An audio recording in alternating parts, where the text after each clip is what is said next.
चलिए फिर से क्लास को कंटिन्यू करते हैं। लाइट कटने की वजह से क्लास डिस्टर्ब हो गया था। चलिए इसी के साथ अभी जो हम लोगों का नेक्स्ट पॉइंट था, जो हम लोग डिस्कस कर रहे थे, स्त्रियों की सुरक्षा हेतु। स्त्रियों की सुरक्षा हेतु अगर हम लोग देखते हैं कि अगर स्त्री है, जो हमारे पास जो जेंडर का जो सेकेंड यूनिट है, जिसको जो वीक जेंडर के रूप में समाज में विकसित है, तो इसको हम लोगों को जितना अधिक हम लोग इसे सुरक्षा देंगे या जितना इसे हम लोग अगर बेहतर रूप से सुरक्षा प्रदान करेंगे, तो इनके वृद्धि और विकास में और इनके जन्मजात गुणों को विकसित करने में काफी मदद मिल पाएगी। उसके बाद से जो हम लोगों के पास नेक्स्ट पॉइंट था वो था आत्म प्रकाशन हेतु। आत्म प्रकाशन करने का मतलब है कि व्यक्ति को स्वतः ज्ञान की प्राप्ति। इसमें हम लोग देखते हैं कि अगर शिक्षा पर्याप्त रूप में मिलेगा, अगर फीमेल को अगर शिक्षा पर्याप्त रूप में मिलता है और शिक्षा का अधिकार प्राप्त रूप में मिलता है, तो उसकी जो भी जन्मजात गुण हैं, उन गुण को हम बेहतर रूप से उजागर कर पाएंगे और उन्हें आत्म प्रकाशन, उनको सेल्फ कॉन्फिडेंस या सेल्फ आइडेंटिफिकेशन, इस तरह के हम लोग देख पाएंगे कि वो लोग अपने आप को आत्म प्रकाशन में मैंने स्वयं को जान पाएंगे और अपनी योग्यता को समझ पाएंगे और अपनी योग्यता के अनुसार अपने लिए कार्य का भी चुनाव कर पाएंगे। उसके बाद से हम लोगों का नेक्स्ट पॉइंट था निर्णय क्षमता के विकास है। तो अब यहाँ निर्णय क्षमता की अगर बात करते हैं, तो यहाँ पर हम लोग देखते हैं कि जो फीमेल जेंडर होता है, फीमेल जेंडर के ऊपर, फीमेल जेंडर के ऊपर कहीं ना कोई एक मेल जेंडर का मेल जेंडर का अधिकार रहता है। जैसे वो हो सकता है, उसका पिता भी हो सकता है, पति भी हो सकता है, भाई भी हो सकता है, या भाई भी हो सकता है। इस तरह से हम लोग देखते हैं कि एक फीमेल के ऊपर एक मेल का विचारात्मक प्रभाव देखने को मिलता है। तो यहाँ का हम लोग निर्णय लेने की, जब फीमेल को कोई स्वतः निर्णय लेना होता है, तो उसके पास जब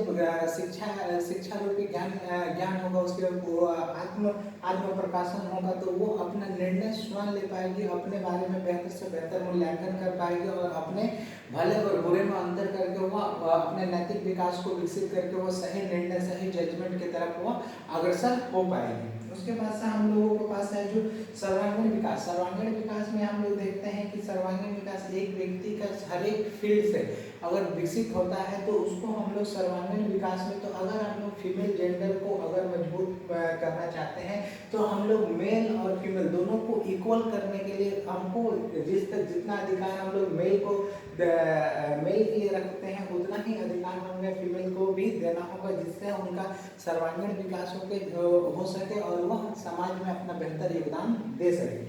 उसके बाद से हम लोगों का है समाजीकरण। समाजीकरण कहने का मतलब है कि समाजीकरण एक ऐसी प्रक्रिया है जिसमें हम लोग बच्चों को समाज के रीति रिवाज, परंपराएं और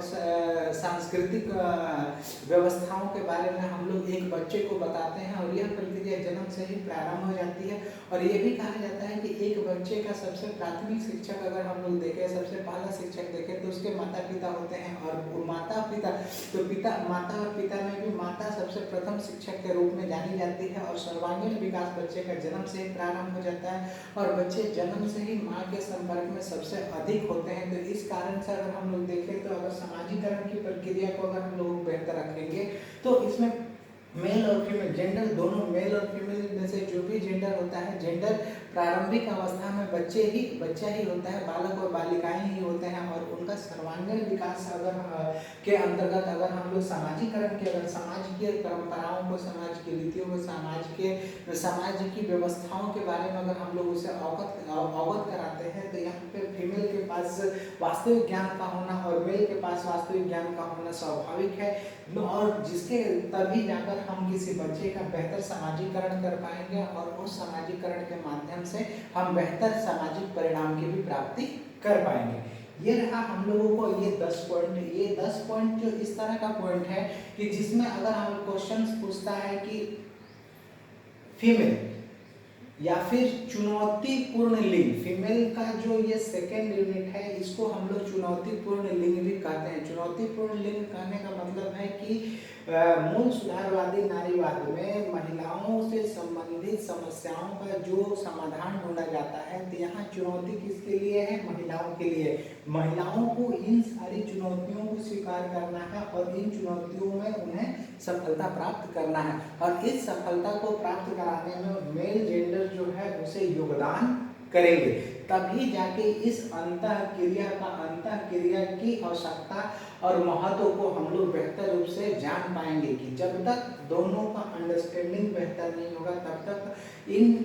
अंडरस्टैंडिंग जब तक बेहतर नहीं होगा तब तक हम बेहतर काम को या फिर बेहतर डेवलपमेंट को देख नहीं पाएंगे। तो इसलिए हम लोग इसमें देखते हैं कि इन 10 पॉइंटों में अगर महिलाओं के